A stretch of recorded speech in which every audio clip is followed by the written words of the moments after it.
विषाक्त खाद्य खाई 15 रु अधिक छात्री झाड़ा बांती एपरी एक घटना घटी टिटलागढ़ ब्लॉक खोलान कस्तूरबा गांधी छात्री निवास रे गतकाली स्कूल रो छात्री माने मध्याह्न भोजन खाई सारिबा परे असुस्थ अनुभव करथिले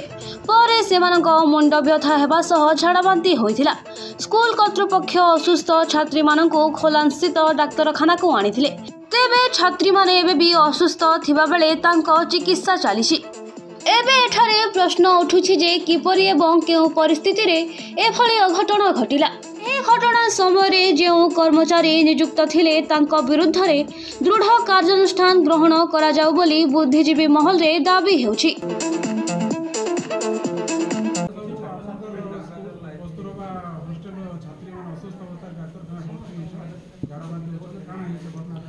इटा मेडिकल ऑफिसर डॉक्टर एम.के. किसान आज्ञा कहबानुसार एटा फूड पॉइजन होइचे बोल कहते लगे से मो झाड़ा बाती भी होचे जोर टेम्परेचर भी बहुत केते जन के बहुत सीवियर होचे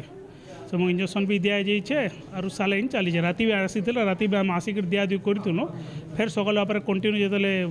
वोमिटिंग है जानवा लगे पाइल से मुझे जाकर आप आनिक एडमिट करूँ। हाँ शुणा जाऊे जेनटा कि झिटिपिटी पड़गला बाकी सत कि असत से इनक्वारी कले जना पड़वा।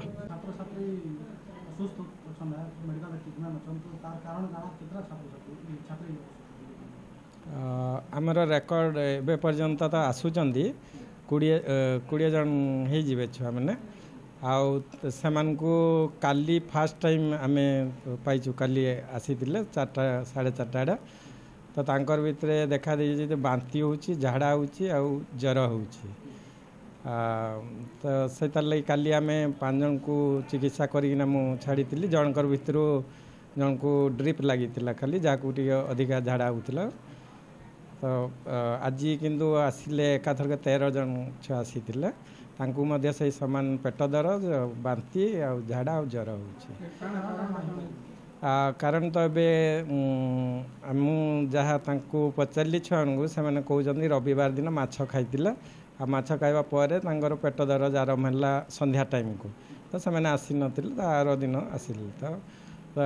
सेठू तांकर पेट दरज आरंभ है बांती टिके होची झाड़ा ज्वर तार पछे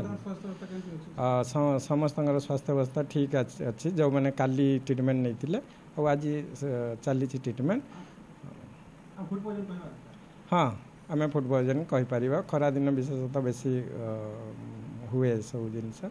फूड पॉइजनिंग होती कारण जदि पानी होते समस्त को आहरी अफेक्टेड हो सारंतनी खाद्यपाई होता बोलिना मु अनुमान कर नहीं समस्ते सुस्थ अच्छा सुस्थ भी होती किसी नाई से सब अधिका किसी अलार्मिंग कंडीशन पर नुहे। टिटलागढ़ संजय कुमार नायक रिपोर्ट कोसला प्रवाह।